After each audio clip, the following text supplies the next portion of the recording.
Uncover the wisdom of the feminine through soulful conversations on spirituality, healing, relationships, self-leadership, sovereignty, and so much more. I'm your host, Tamar, Gail, feminine embodiment facilitator, feminine arts mentor, and soul tantrika. In this podcast, my goal is to take you deeper into the world of the feminine, stepping more into your feminine pleasure, power, authentic truth, and your sovereignty. Welcome to the Feminine Codes podcast.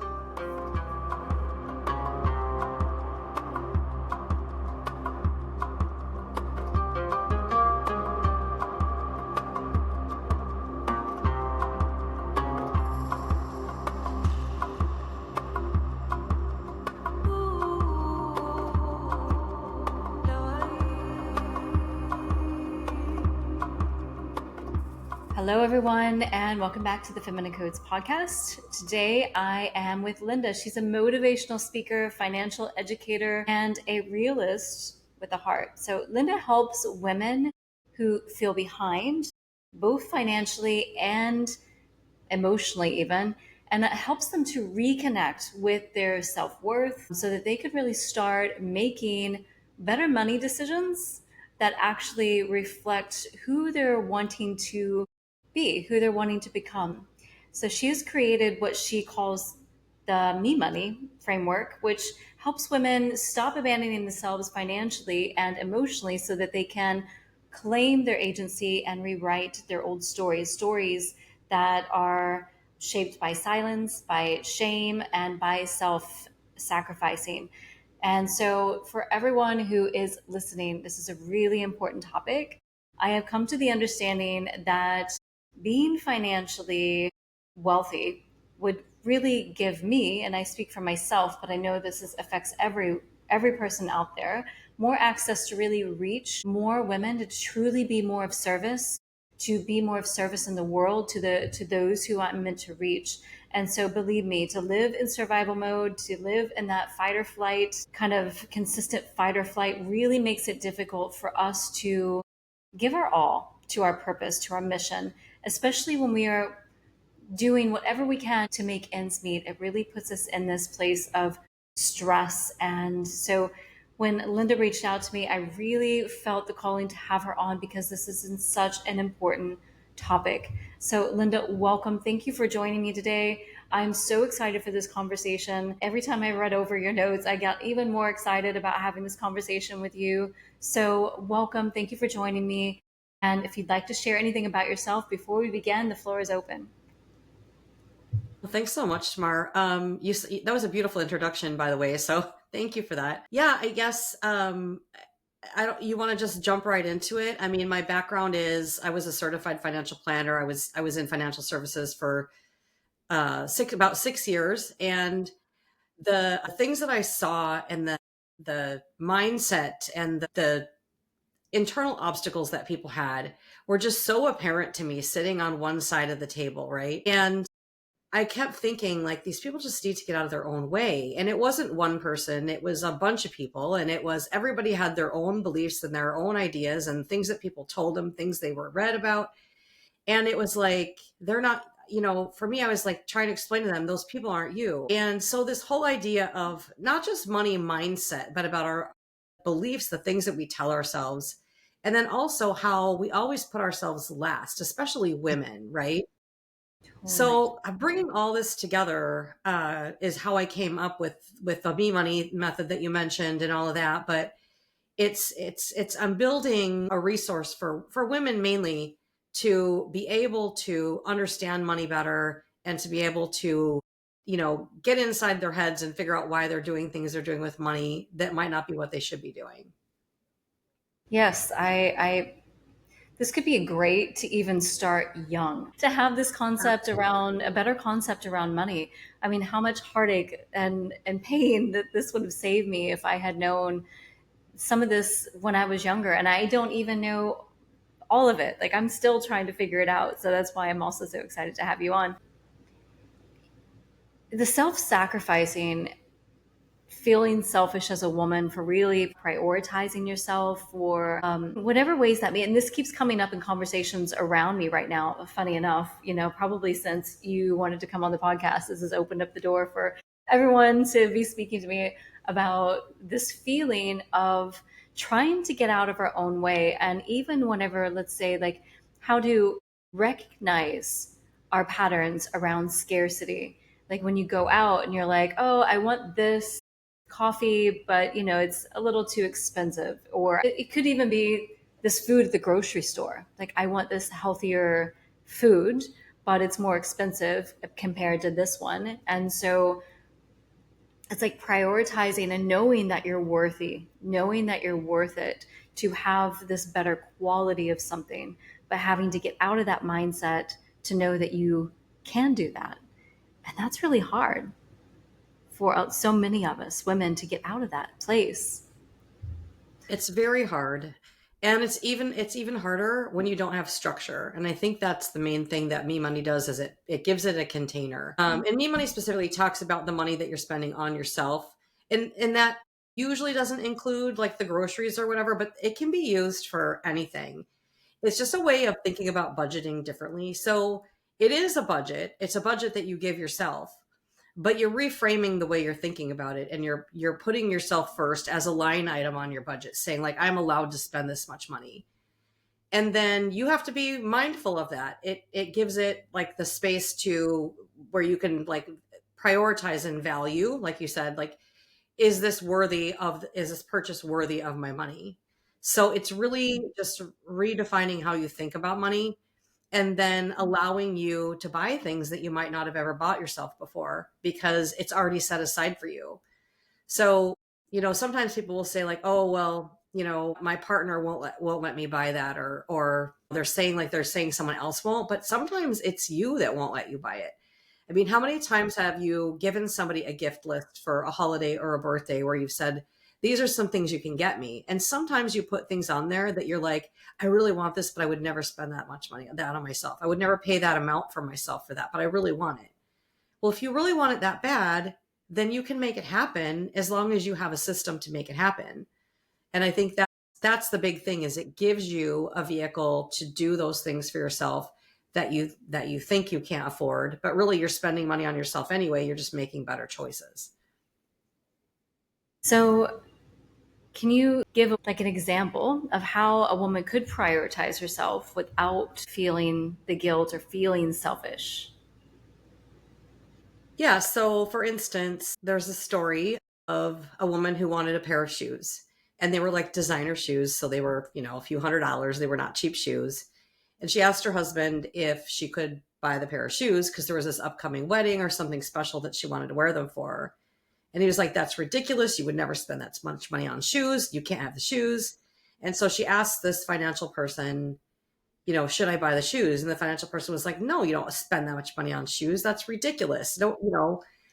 But the idea is that if you really want the shoes, if you want them bad enough, you can get the shoes. Because if you set aside an amount of money, whether it's per paycheck or per month, and you say, this is the money that's just for me, that I can do anything I want with, that I don't have to answer to anybody. And it's already set aside.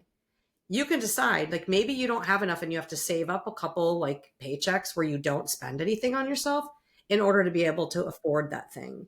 So you make sure you have the money before you spend it. Then you can, if you're saying no to things now, you can say yes to that later.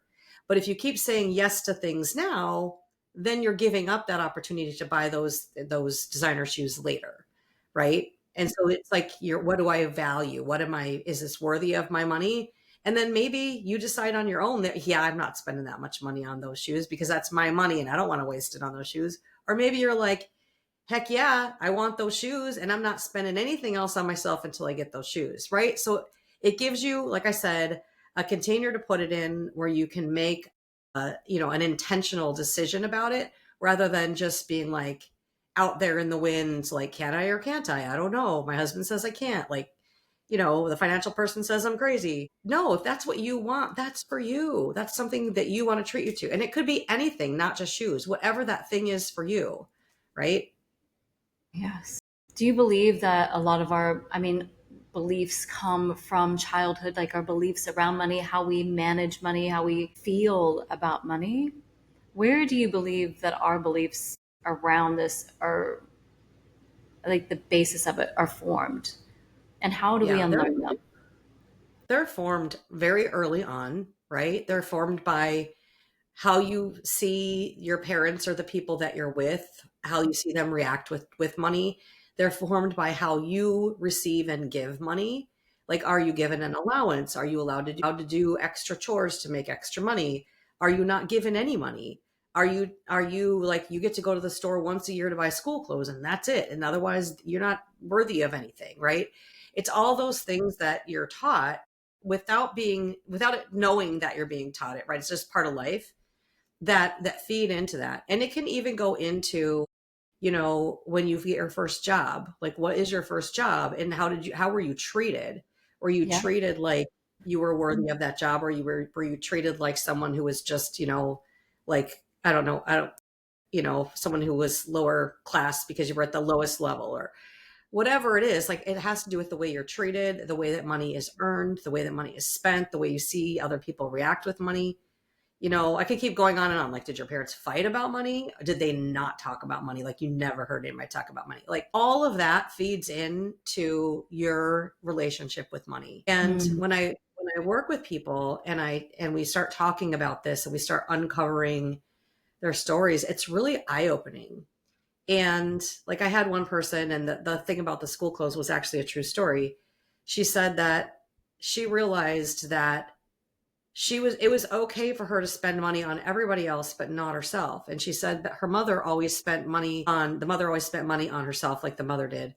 But then her as a child could only went to get school clothes once a year. So by the time the next school year came around, she was like in like clothes too small, but her mom was always dressed to the nines. Like, so she was taught, but she never realized that she was taught this belief that she wasn't worthy of it, but everybody else was. Yeah, so there's lots of true stories in there, lots of different ways that people, uncover like what they're doing and how it has to do with the way they were raised or things that happened to them.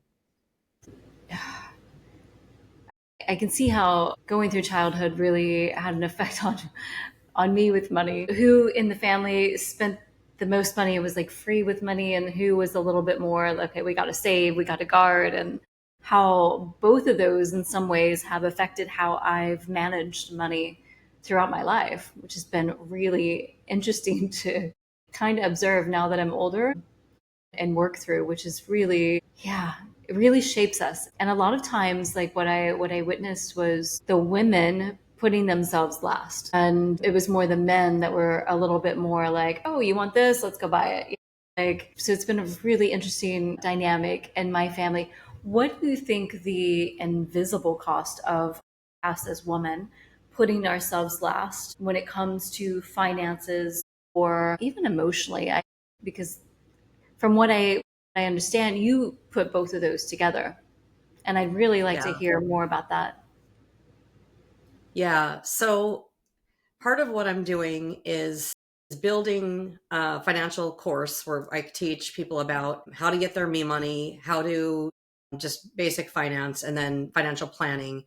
But I'm bringing in not just the numbers and the data, but all the mindset stuff behind it. So helping them understand why they've been doing things that they've been doing that maybe they shouldn't be doing, or maybe they should be doing, or maybe they're doing, maybe they're saving too much. Maybe they need to enjoy it a little bit better. So it brings all that together. But talking about putting yourself last, and that's one of my big messages, is stop putting yourself last. And that's what the me money method is all about, is stop putting yourself last, put yourself on the budget. But I've had so many conversations since I started doing that with money around women who talk about all the different ways they put themselves last. And it's like pandemic. It's like every woman feels like they're always putting themselves last. They're taking care of everybody. And I'm not saying like don't take care of people. I went from taking care of children to taking care of parents. And, we always feel like we're taking care of our partners, and sometimes we're taking care of friends, right? We're all just, we're nurturers, and we like to take care of people. But we have to remember that we are important too. And there's the thing that everybody says, put your oxygen mask on first, but they don't understand how hard it is for women to actually do that. I still struggle with it. I struggle with it like greatly. I just want to do all the things and I just want to be like, and I'm like, I need to take time for myself. So once I started doing this with money, I realized what a big thing it was. And even like with my self-care, like taking time away from my business that I'm building and taking time away for myself, it's really hard for me to do.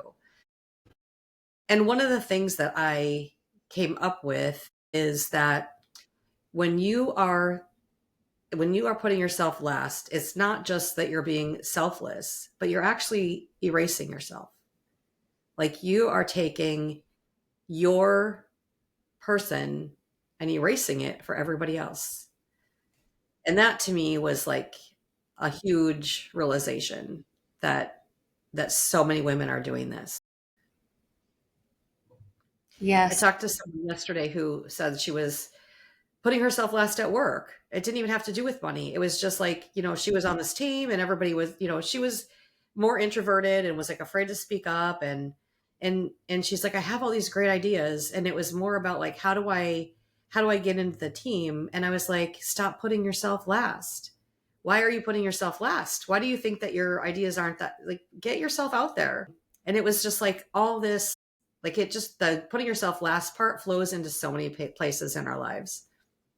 It does. And in my line of work, we call this way of being for women, it's the overly giving mother. So it's the mother, like a motherly instinct. And it happens with women, especially the women that have a lot of compassion, a lot of nurturing, like qualities to them. And not every woman does, but those of us who do tend to overgive of ourselves, our energy. It's like this outwards vortex of emptying ourselves out, but not refilling ourselves back up. And so that's one of the big ones. That, and then the savior, the savior kind of complex or whatever you want to call it as well. Like we also have this savior complex of wanting to take on the sins of the world. But the overly giving mother is definitely a major one for women and can be healed. It can be like cleared. It takes work, but it can be cleared. But this is kind of what I hear you saying. It's just in a different sense of this overgiving qualities that we can have as women. And I'm really interested because yes, it does have to do with self-love, self-trust, self-nurturing, kind of bringing that and turning that back towards ourselves in energy, as well as that relates 100% to financially. And you say that Me Money turns the budgeting into a radical act of self-trust. And I love that. Can you like talk a little bit about that? Yeah. So part of it is I look at it like and I have a quiz for this so you can figure out what your money personalities are, but there's like I five money wanted to ask personalities. about that too. Yeah. So they are the spender, the saver, the avoider, the risk taker, and the security seeker. And you might be like, a couple of those, like a saver might also be a security seeker, but there's going to be one that's dominant. And the idea is that if you put this Me Money method into practice, it works with like all of the money personalities, right? So if you think of like the saver, they're the person that is practical and frugal, and they're the ones who are not going to give themselves permission to enjoy money, right? They're the ones who are going to be like, oh, I can't afford that. I'm not going to spend that on myself. They're going to be that person. But having that bucket of Me Money is going to give them permission to enjoy that much, right? It's already you gave yourself permission, so you don't have to answer to yourself or anyone else.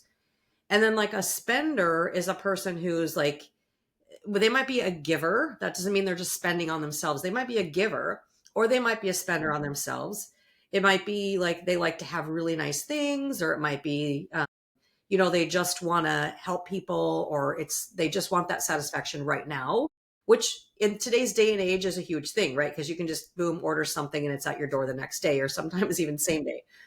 But using the Me Money brings mindfulness to it. So if you think about it, not as restriction, but as, okay, I have this and I'm going to, like I said before, make better decisions on what I'm spending that on.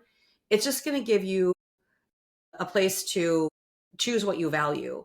So for instance, my husband is a spender, and that's actually how this whole thing came about, is because I put him on a budget, but then I put myself on the same budget. So he's a spender, and I was like, you need a budget because you're just spending money like willy-nilly. And, as long as it's in the bank account, you think it's fine, but we're not saving anything. So this is a problem because I'm a financial planner and you need to save money.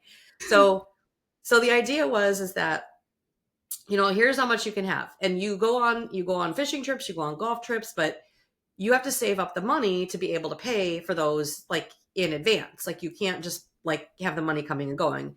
And he's like, oh, I don't spend that much, and I'm like, you do, because when you go on the fishing trip, you have, gas for the boat, you have a trailer for the boat, you have licenses for the boat. Like you don't, like, you're not adding it all up. Like you're just thinking like the cabin that you share with the guys. Right. So anyway, so I gave him this budget, and he was like, I asked him like, how are you feeling? Do you feel like you're restricted? Do you feel like, he's like, no, actually, he's like, I'm just making better decisions. He's like, there was this golf shirt that I wanted. And he's got so many golf shirts, and he's got more golf shirts than he could ever wear. But he's like, there's this golf shirt I really wanted. This is like $100. And he's like, I was like, I'm not spending that $100 on that golf shirt. He's like, I don't need that golf shirt. Would I have bought it if you hadn't given me that? Yeah, I would have bought it. So it's like, it's just giving him a frame to put it in where he's making better choices. And then, so the next personality would be like an avoider. So an avoider is somebody who's just like, I don't even want to talk about it. I don't want to think about it. I'm just going to ignore it. If money's there, I'm going to spend it. It's coming and it's going, and I'm not really paying any attention to it. Right. They're more like easygoing and just like, they're just not going to let that money like complicate things. If they can do enough to take just the me money and even not put together a whole budget or not do any planning, but just set aside just the me money that's just for them, and make sure that they're intentional with that amount, it gives them a small place to do planning, a small place to be intentional, so that they aren't feeling overwhelmed by like a whole, like, oh my God, I have to have this whole budget and I have to do all this planning. Like it's just this small little thing that you need to do, so that you're thinking about what you're spending and not like avoiding it, right? And then the security seeker is somebody who wants routine, plan ahead. They don't do things impulsively.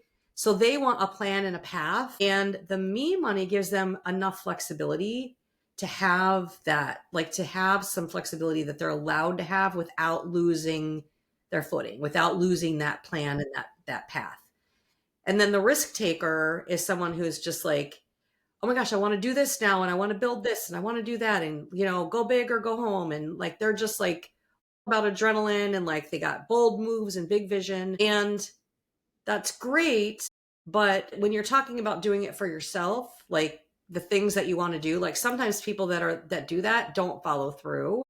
And if you give that me money and clarity to that, you still have the thrill, but you're going to be more likely to follow through and go through with that vision and that move that you made, because you made that choice very, very intentionally, rather than just being like, hey, let's do this, So that's the 5. Sorry, that was a lot. I'm going to stop there and let you do some talking now. No, that's great. As you're speaking, I'm trying to figure out where I fit into it. So there's a quiz you can take. I am going to go take the quiz. I've definitely been more of an adventurer in my life. And so I've noticed that the places that I've spent the most money have always been on health and wellness and learning. So like those have been my top priorities, instead of like saving for bigger things. But I've kind of had to look at that, and at some point I had to stop, be like, okay, I've had a lot of learning, so do I really need to do another thing? I love expanding my mind, but I'll come back to it later. And so I've kind of had to like slow myself down on all my learning projects, but it's quite funny. I have a lot of interest, so so I've really had to reel myself back in. Yeah. And make some better choices. So I think something like what you're offering is incredible, because with somebody like me, like I didn't learn how to plan for those things. Like it wasn't something that they really taught in school growing up. And my father had the same thing of just like spending money, and he didn't know how much he was spending. And so my mom had to put him on a budget and cut up his credit cards and be like, this is your allowance for the week. And and she had to teach him those things. So yeah, it's been a wild ride trying to like figure out where I have both of those places in me. I got a plan and budget, but then I spend it on, wellness and learning. It's been fascinating to watch myself. Yeah. Well, myself too. So I am that saver person for myself, but with my business, my entrepreneurial spirit, I'm that risk taker. So I have Mm. like two personalities. One is for my business and one is for my personal life, and they are very on very opposite ends. So it's really kind of interesting when you look Yes. at it. Like you can have different, you're not just one, sometimes you're a mixture. That makes sense because I could see myself in a couple of those different places. I'm definitely, I can't wait to take the test and see what it comes up for me. To create a life that actually supports the person that we're wanting to, that we see ourselves as, that we're becoming. Um, there's a lot of,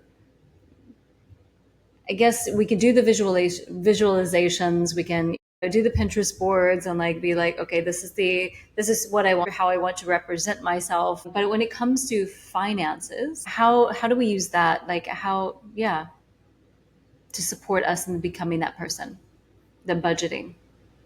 Right. So there's your for finance, there's your me right now, right? The right now me.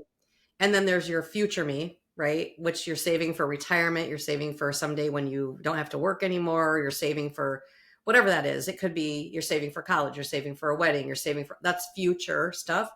And then there's this mid point, right? So there's right now, there's mid, and then there's future. So I feel like when you're using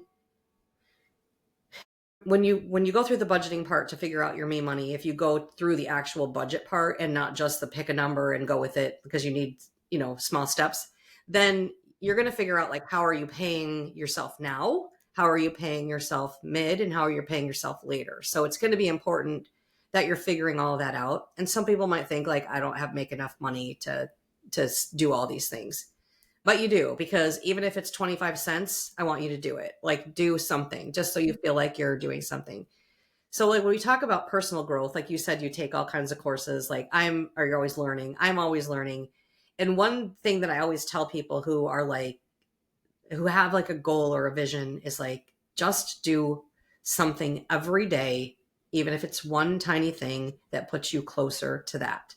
So Mm-hmm. if you're talking about like where you're saying that you don't make enough money or you don't have enough money to save for retirement or to retire or whatever, well, fine, just start where you are. I feel like people are like they're either going all in or they're not doing it at all. It's like start small and build. There's nothing wrong with that. And so that's actually one of the reasons why I've created the course and stepped away from actual planning is because there's so many people out there who are afraid to go to a financial advisor or afraid to go to a financial planner because they feel like they're not worthy. They're embarrassed about their situation. They're like, I don't have enough money. Nobody wants to talk to me. So I want to help them. It's like you said, you wish that you would have learned some things when you were younger. And the idea behind what I'm building is that it's mainly for women, but really anybody can come. I just market to women. But the idea is that anyone, no matter what age you are, if you're ready to take that step to learn more and be intentional with your money, then this is for you, right? It's you could be 20 years old, you could be 70 years old. Like if you feel like you're behind and you don't know the things that you should know by now, then this is for you. Come and learn, and you have a trusted person here who's not trying to take your money and put it in an account and make money off of you, right? I mean, yes, I'm gonna make you pay for my course, but I'm not, you know what I mean? Like I'm not gonna take all your money and put it somewhere and you're not gonna be worried about me like running off with it and some Ponzi scheme or something. I'm not making you move your money. You said something within this conversation that I really would like to touch on, and it's about the scarcity thinking and replacing that with compassion for yourself, with clarity, and really finding your power in understanding your money. I would love to speak a little bit more of that because I feel like so many of us have that mindset or that even the shame around it, like you said, of going and having someone to help you with financial planning. So, how can we replace those feelings, those emotions with something that's more empowering? So what happened to me, my story is that to try to get to the point of the question, but so my history was my parents didn't talk about money. I knew we were paycheck to paycheck. My dad went to work. It was really important for him to earn money to support the family, and my mom just spent all the money. Like that's it in a nutshell. I mean, my dad spent money too. He really did. He had all kinds of hobbies, so they both were spenders. I shouldn't just blame my mom. But I grew up knowing like that's how I knew to live, paycheck to paycheck. I didn't know to save.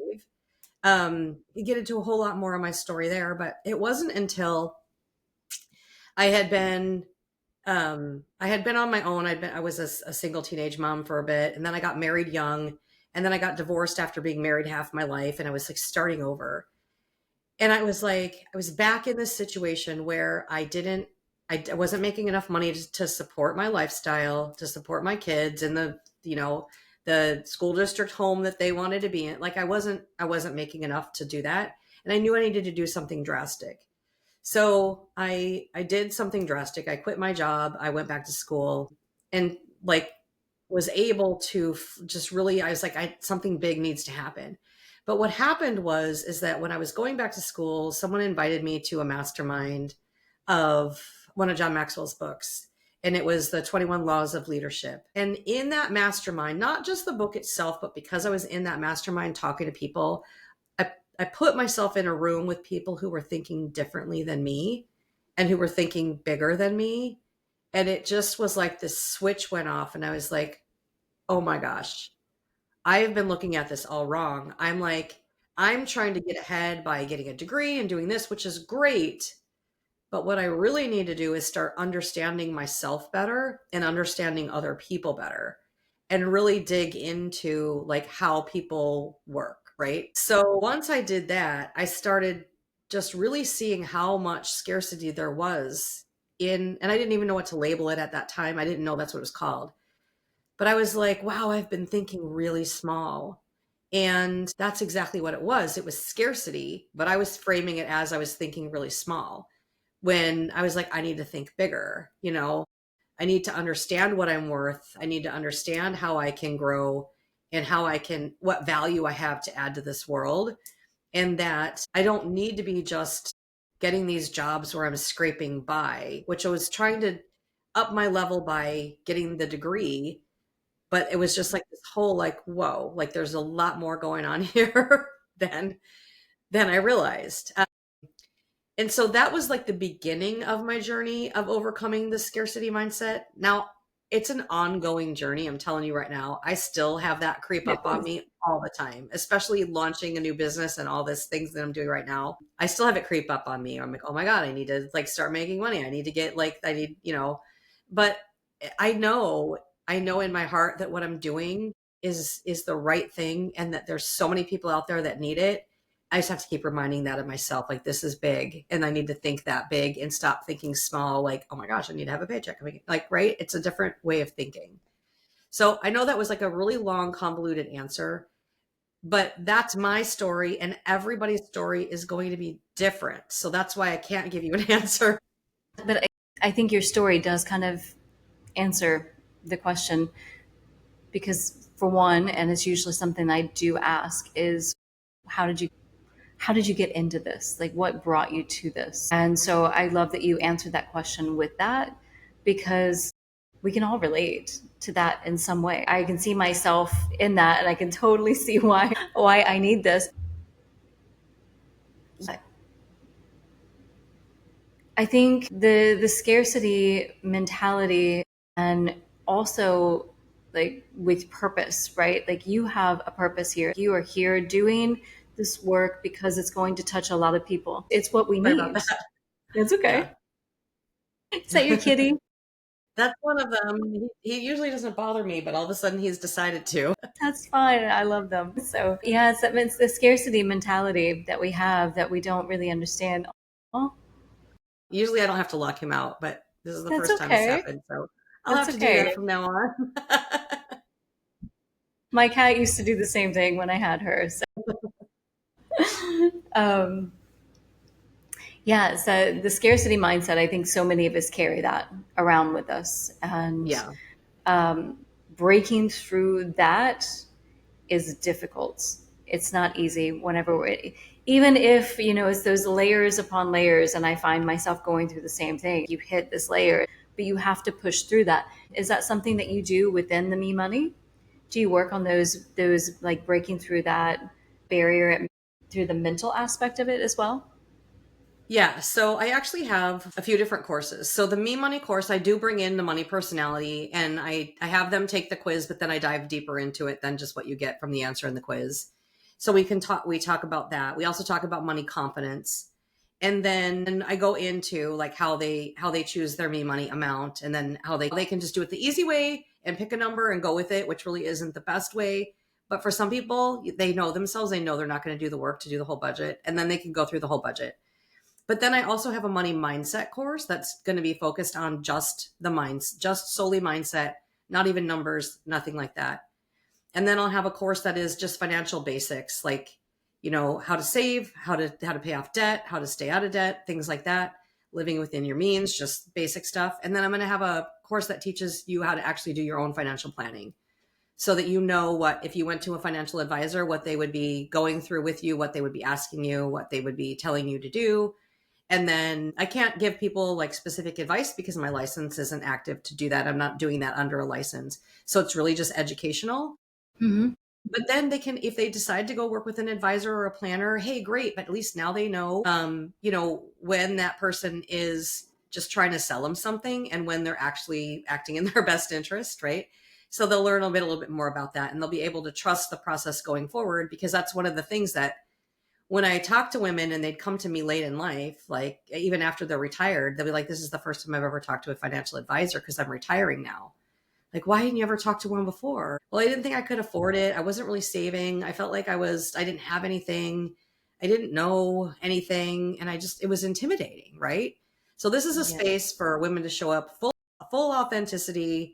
Show up with how messy you are. Don't be ashamed of anything. Talk to me about it. Talk in the community about it. It's going to be a safe space for people just to open up and know that they're not alone, because I'm telling you, as a financial advisor and planner, I had so many conversations with people where I'm like, gosh, they're like, I wish I would have learned this a long time ago. Which is exactly what you said a little bit ago too. Yes. Yeah. Yes. Where can these women, where can they find you? So the best place to go right now is my website, which is lindagriz.com. So it's LINDAGRIZ.com. And then on the resources page is where they can find, there's that personality quiz along with a bunch of other freebies, and there's a confidence quiz too. So feel free to download any freebies or take the two quizzes. And you can also find information about my courses there. There's a wait list. So, if you want to get on the wait list now, feel free. And I'll put all of those links in the show notes as well so that you can find her easily. I want to leave it with two things. First, do you have anything else that you would like to share? The floor is open. And if there's something that just comes to mind about you, your work, any little piece of advice, a quote, anything. My quote that I have in actually this book that's behind me, Lessons from Thought Leaders, is, even an overachiever can only achieve to the level of their mindset. And that is what I was. I was an overachiever, only achieving to the level of my mindset. So it took me, I know people talk about mindset all the time, but it took me really doing some deep internal work to overcome my internal obstacles. And, I think that would be the thing I would want to leave people with, is you really have to get inside yourself to figure out what's holding you back. Thank you for that. And I had wondered why I said quote because I've never asked that before. And I don't think I've ever told anybody that. Nobody's ever asked me that before. Yes, that was meant to come out today. I can bet you anything. There's somebody that needs to hear that, and I could be one of them. So, um, and what is the last thing? Is like, what is one of your favorite practices to kind of? Do you have a practice where you honor yourself and your finances? I mean, is the like I say it's a ritual, but like, is there something that you do that helps you get through any of the processes that may come up, I guess? Like, let's say that a block comes up, even for you, is there something that helps you switch that immediately to where you can kind of get back to your more aligned self in Yeah. So regards to remember I money? said I had the two different personalities. So we have two different answers for you. So my first answer is personally, and it's absolutely the me money thing, right? So for instance, because I put my husband on the budget and I put myself on the same budget, now I have the permission to buy the things that I want to buy. So for instance, like there's like these facial products that I picked up samples from. I was on a wine walk with some friends and I picked up these samples of these facial products. And so I was using these little packets. I was like, oh my God, this is amazing. And I looked up the price. So I was like, oh my God, I would never spend that much money. So I like was like using these little pieces of these packets, like every once in a while, I want to use that stuff. Like I was like savoring it. And then once I did this me money thing, I was like, I'm going to buy the whole face regimen. I'm going to do the whole thing. And I did. I bought the whole thing.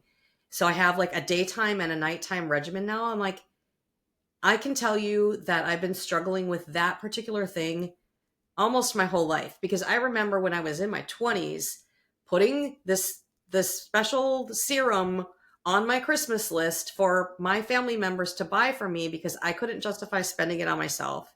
And I'm like, now I'm in my 50s and I'm finally doing it because that was what got my block away for that. I mean, really, honestly, that is what put it in the container. It allows me to spend on myself. Now, for my business, I have that block where I'm like, oh my gosh, I need to start making money now. And I need to, it, I, I have to remind myself that I know what I'm doing is going to serve so many people and that it's going to be successful. And that's that scarcity mindset kicking in. And that's me saying, no, you've got this, and talking myself out of the scarcity mindset, saying, no, this is the right thing. This is going to be huge. People are going to love this. There are so many people that need it, and you know it. So it's just, I have to give myself a little pep talk. And I love that you brought that full circle to where I began this whole conversation about how when we have financial freedom or more abundance, we can actually give, be a part of our mission, our purpose, without feeling that we're constantly having to make ends meet, that we're in fight or flight or survival mode, that we can fully give and our purpose and our mission and be here and serve more people. And so you just brought that full circle. So thank you. You're welcome. I didn't even know I was doing it.